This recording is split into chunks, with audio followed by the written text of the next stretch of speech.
গাবতলী গরুরহাটের ইজারা প্রক্রিয়ায় ভয়াবহ অনিয়ম উঠে এসেছে দুদকের অনুসন্ধানে। দুপুরে সংস্থাটির উপপরিচালকের নেতৃত্বে অভিযান শেষে এ তথ্য জানানো হয়। ডিএনসিসির প্রশাসক অসঙ্গতির কথা স্বীকার করে বিষয়টি খতিয়ে দেখতে কমিটি গঠনের কথা জানান। মাইদুর রহমান রুবেলের আরও একটি রিপোর্ট। কুরবানির ঈদকে সামনে রেখে স্থায়ী ও অস্থায়ী পশুর হাট ইজারা দেওয়ার প্রক্রিয়া শুরু করে ঢাকা উত্তর সিটি কর্পোরেশন। ইজারা প্রক্রিয়ায় অনিয়ম থাকায় নির্দিষ্ট সময়ে গাবতলী পশুর হাট হস্তান্তর করতে পারেনি সিটি কর্পোরেশন। পাশাপাশি হাসিল আদায়ের উদ্যোগ নেয় সংস্থাটি। কাঙ্ক্ষিত রাজস্ব আদায়ে শঙ্কা ও অনিয়মের বিষয়টি খতিয়ে দেখতে ডিএনসিসি কার্যালয়ে অভিযান চালায় দুর্নীতি দমন কমিশন।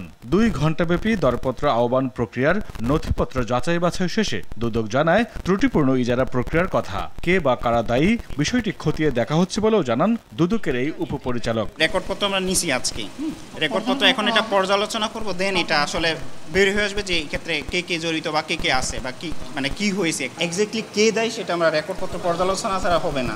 রেকর্ডপত্র পর্যালোচনা করব, দেন কমিশনের কাছে রিপোর্ট দেব, কমিশন দেন।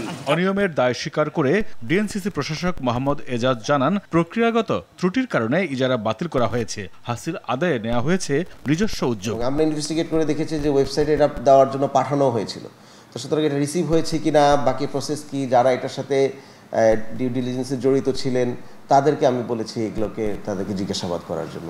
আমাদের ম্যানুয়াল অনুযায়ী আমাদের কমিটিতেও অ্যাকর্ডিংলি অ্যাক্ট করেছে। এখন এই অ্যাক্ট করতে কোনো গাফিলতি হয়েছে কিনা বুঝতে পেরেছেন বিষয়টা, না এই 2 দফতরের মধ্যে কমিউনিকেশনের কোনো গ্যাপ হয়েছে, সেটা ইনভেস্টিগেশনে বেরিয়ে আসবে। অনিয়মের বিষয়টি উদ্ঘাটনে কমিটি গঠন করার কথাও জানান তিনি। ইন্ডিপেন্ডেন্ট একটা ইনভেস্টিগেশন আমরা কমিটি করছি। মাইদুর রহমান রুবেল, RTV, ঢাকা।